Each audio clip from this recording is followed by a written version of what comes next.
স্বাগত জানাচ্ছি ডিবিসি নিউজের প্রতি রবিবারের নিয়মিত আয়োজন প্রযুক্তির তথ্যে। সাথে আছি আমি প্রিয়া কুণ্ডু। মানুষের জ্ঞান এবং কৌশলের সমন্বিত রূপী প্রযুক্তি। ব্যক্তিজীবন থেকে শুরু করে কর্মজীবনের প্রতি মুহূর্তে স্মার্টফোন থেকে শুরু করে কম্পিউটার সর্বত্রই প্রযুক্তির ব্যবহার। প্রতিনিয়ত পরিবর্তন হচ্ছে এইসব প্রযুক্তির, আর এইসব পরিবর্তনের নতুন নতুন তথ্য সমন্বয় করার চেষ্টা করব আমরা এই অনুষ্ঠানে। 2020 সালের মার্চ মাসের একটি হিসাব অনুযায়ী বাংলাদেশে সোশ্যাল মিডিয়ার মধ্যে শুধুমাত্র ফেসবুক ব্যবহারকারীর সংখ্যা 3,79,12,000 জন ছাড়িয়ে গেছে। নিঃসন্দেহে সামাজিক যোগাযোগ মাধ্যম আমাদের শিক্ষা যোগাযোগ ক্ষেত্রে যুগান্তকারী উপকার করেছে। বিপরীত দিকে অতিরিক্ত সামাজিক যোগাযোগ মাধ্যমে বা ব্যবহার প্রত্যক্ষ ও পরোক্ষভাবে মানুষের বিভিন্ন রকম মানসিক জটিলতা, যেমন বিষণ্ণতা, উদ্বিগ্নতা, ভয়, আতঙ্ক, অহংবোধ, ইগোতে আরও বেশি ডালপালা গজাতে সাহায্য করেছে।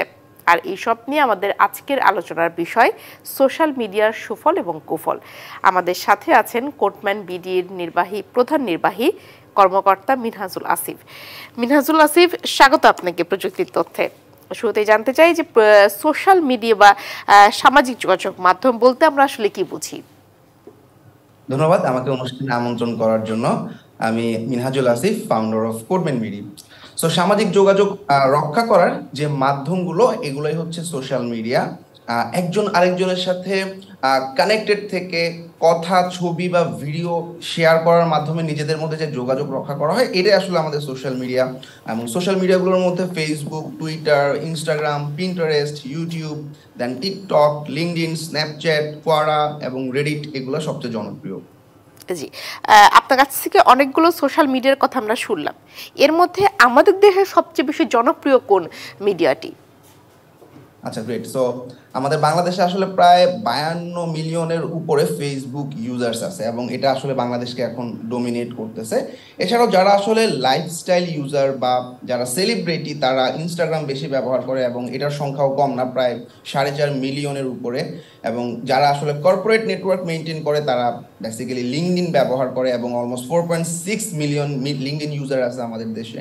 এবং এছাড়াও আমাদের প্রায় 34 মিলিয়নের উপরে ইউটিউব ব্যবহারকারী আছে এবং এই সোশ্যাল মিডিয়াগুলো হচ্ছে সবচেয়ে জনপ্রিয়।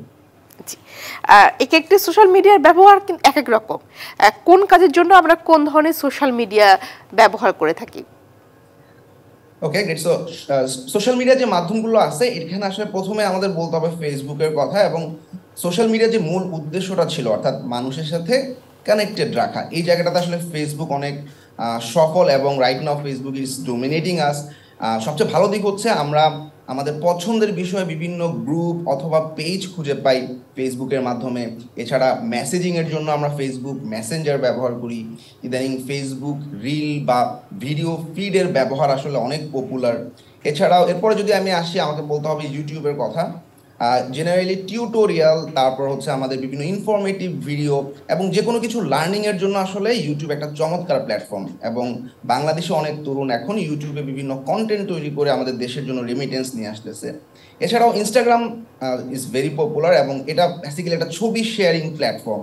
তবে এখানে আসলে ভিডিও শেয়ারিং, মেসেজিং, শপিং, ছোটোখাটো অনলাইন বিজনেস গ্রো করতেছে, জনপ্রিয় হচ্ছে ইনস্টাগ্রামে।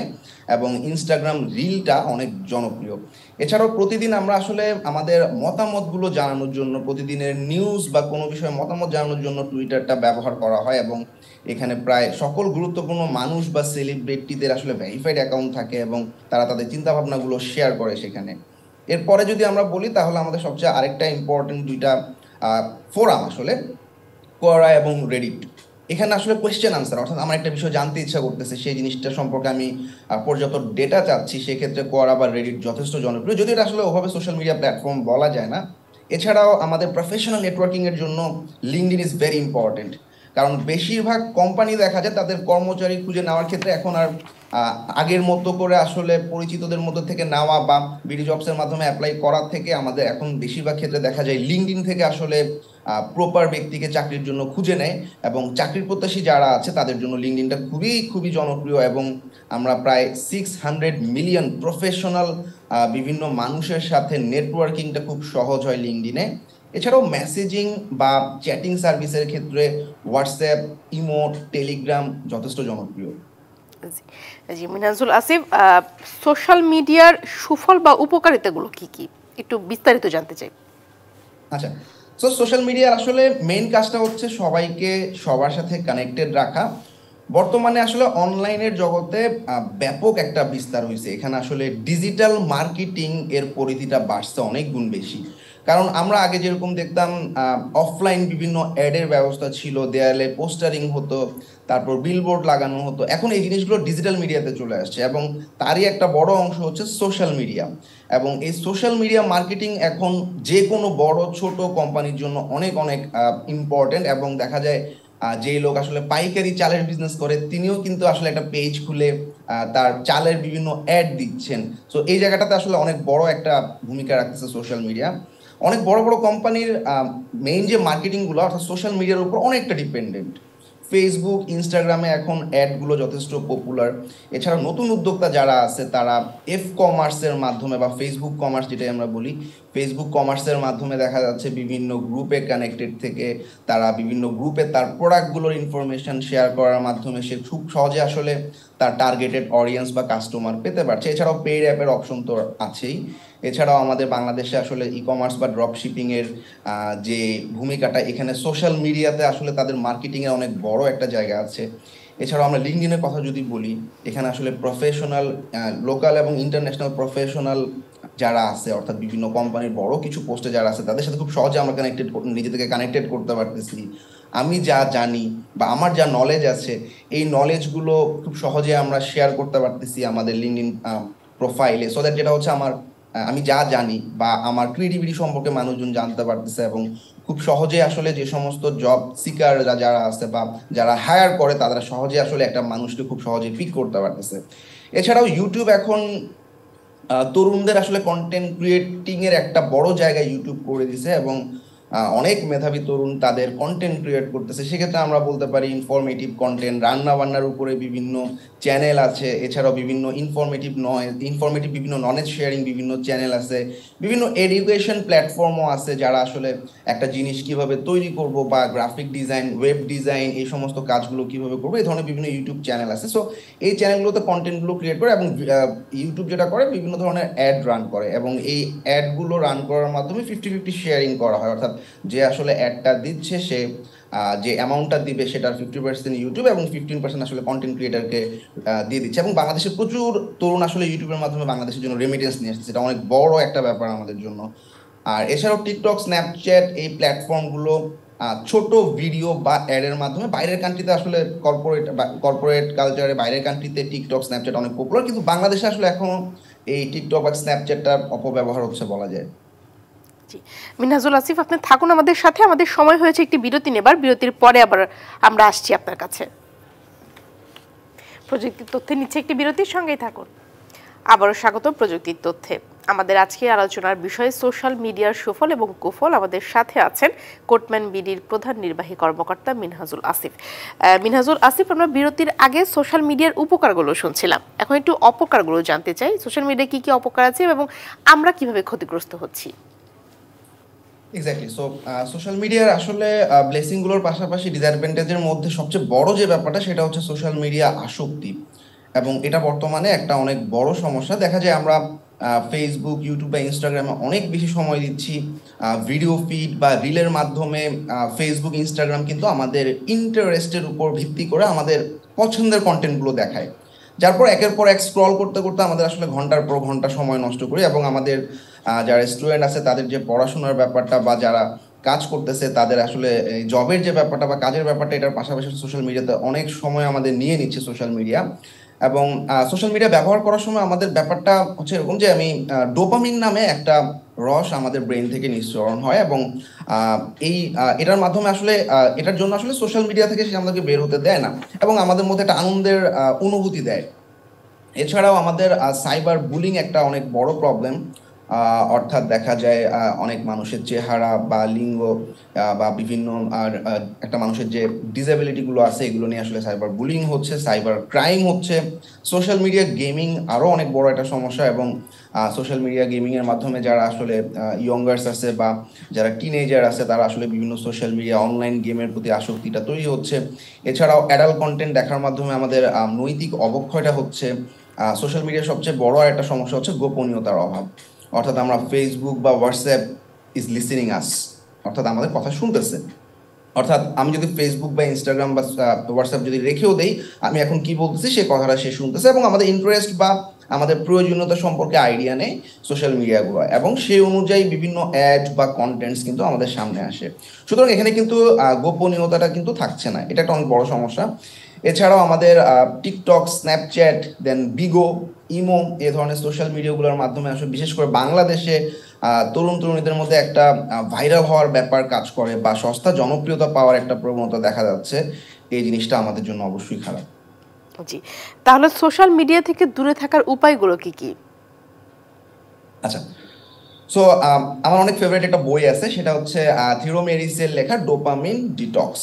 এই বইটার মধ্যে আসলে উনি খুব সুন্দরভাবে সোশ্যাল মিডিয়া থেকে কিভাবে আমরা দূরে থাকবো বা আমরা আসলে ডিস্ট্রাক্টেড হয়ে যাচ্ছি কিনা কাজ থেকে, এগুলোর কিছু চমৎকার স্ট্যাট এবং উপায় এখানে আসলে বলা আছে।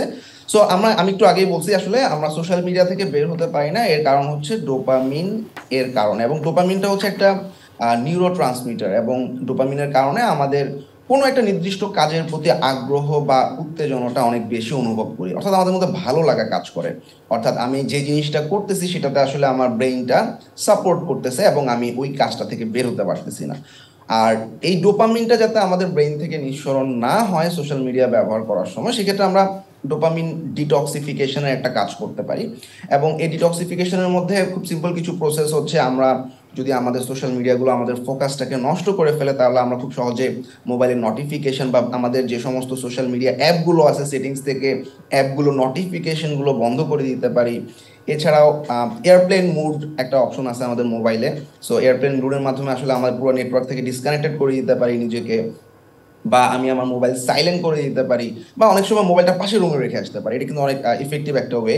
সো অনেক সময় দেখা যায় পাশের রুম থেকে মোবাইল এনে সোশ্যাল মিডিয়া ব্যবহার করাটা আসলে অনেকে উঠতে চায় না বা এরকম একটা ব্যাপার কাজ করে। So this is a good way.